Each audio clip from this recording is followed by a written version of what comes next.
सोलन जिले के अर्की में हुए भीषण अग्निकांड ने पूरे क्षेत्र को गहरे सदमे में डाल दिया है। अब तक इस हादसे में 7 लोगों के अवशेष बरामद किए गए हैं, जबकि 3 लोग अभी भी लापता है। मृतकों की सही पहचान के लिए डीएनए जांच करवाई जाएगी। प्रशासन लगातार मलबा हटाने और सर्च ऑपरेशन में जुटा है। प्रदेश के लोक निर्माण मंत्री विक्रमादित्य सिंह ने प्रभावित क्षेत्र का दौरा कर हालात का निरीक्षण किया। उन्होंने कहा कि सरकार पीड़ित परिवारों के साथ मजबूती से खड़ी है। इस अग्निकांड में जान गंवाने वाले अधिकांश लोग नेपाली समुदाय से थे और एक परिवार पूरी तरह प्रभावित हुआ, जिसमें केवल एक बच्चा जीवित बचा है। सरकार उसकी शिक्षा और भविष्य का पूरा खर्च उठाएगी।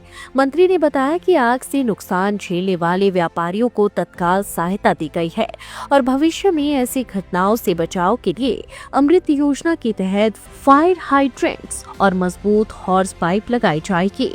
हुए हैं अलग अलग व्यापारी यहाँ पे अपना कार्य कर रहे हैं। मुझे बड़ा दुख है कि यहाँ पे 2 दिन पहले बड़ी भीषण आग लगी है और उसमें कई हमारे जो नेपाली समुदाय के नेपाली क्षेत्र के जो लोग हैं तो यहाँ पे लेबर के रूप में प्रदेश में अपनी सेवाएं दे रहे थे, उनकी इसमें दुखद मृत्यु जो है वो हुई है।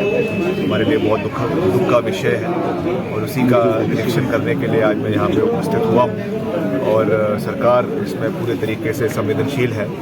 यहाँ के क्षेत्र के जो माननीय विधायक है वो भी यहाँ पे 2 दिन पहले आए थे और सभी सुविधाएं जो हमारा प्रशासन है, सरकार है, उनकी ओर से सभी प्रभावित लोगों को दी जा रही है। सबसे पहले तो दुख इस बात का है कि बहुत सारी जानें इसमें गई हैं और पूरा परिवार ख़त्म हो गया है। एक ही उसमें बच्चा उसमें रह गया है, तो उनको भी हम पूरा समर्थन और सहयोग उस बच्चे का करेंगे आगे शिक्षा के लिए। और साथ ही साथ जो इसमें और भी व्यापारी हैं अलग अलग इसी इलाके के जिनके इसमें नुकसान जिनकी दुकानों को हुए हैं, उसमें भी हम जो अभी इमीडिएट सपोर्ट है वो तो दिया गया है, अगर और भी उनको क्या सपोर्ट उसमें दिया जा सकता है उसका पूरा आकलन जो है वो किया जाएगा अकॉर्डिंग टू द जो नुकसान हुआ है उसके तहत उस पर उनको पूरा समर्थन किया जाएगा। इसमें भी कोई दो राय नहीं है और भविष्य में ऐसी कोई चीज़ ना हो इसके लिए प्रिवेंटिव मेजर्स लेने बहुत आवश्यक है। शिमला की खूबसूरत वादियों में बसा रूट्स कंट्री स्कूल कर रहा है आपका इंतजार, जहां बोर्डिंग से लेकर बॉक्सिंग, स्मार्ट क्लासरूम से लेकर थिएटर, सब कुछ है स्कूल के अंदर।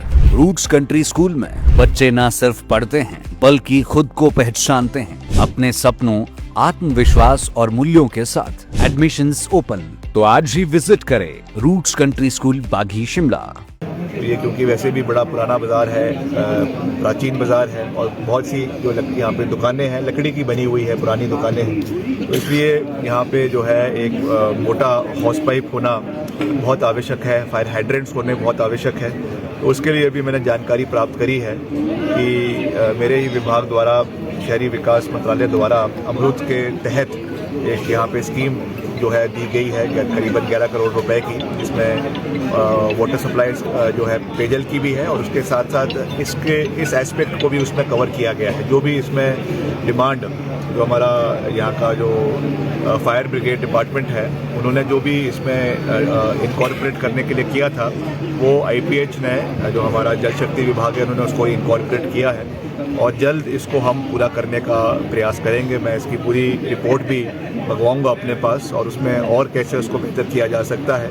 और ये केवल यहीं का ही विषय नहीं है, ये लगातार ऐसी आग प्रदेश के विभिन्न क्षेत्रों में लग रही है। अभी कुछ ही दिन पहले जो हमारा एक और ऐतिहासिक जुनगा का क्षेत्र है, मेरा तो नानका भी है, वहाँ पे जो वहाँ का ऐतिहासिक महल है उसके भी एक उसमें जो है भीषण आग लगी, तो वहाँ पे टैंकर समय में पहुँच गए, उसको बुझा लिया गया, वरना बहुत बड़ा नुकसान हो जाता। उसके कुछ दिन पहले बंजार में इस तरीके का हादसा हुआ, उसके पहले बंजार के ही दूसरे क्षेत्र में ऐसा हादसा हुआ, रोडों में ऐसा हादसा हुआ, खास करके जहाँ पे पुराने मकान हैं, लकड़ी के मकान हैं और उसमें खास करके जहाँ पे घासड़ियाँ भी जगह जगह पे लोग रखते हैं। अभी तो क्योंकि बरसातें भी नहीं हो रही है, उसकी वजह से सारा में सूखा पड़ा हुआ है, सूखा घास है, उसकी वजह से भी कहीं ना कहीं छोटी सी एक मिस्टेक की वजह से बहुत बड़ा नुकसान हो जाता है। गाँव का गाँव पूरा जो है वो जल जाता है, तो ये हमारे लिए चिंता का विषय है। Bureau report, Solan.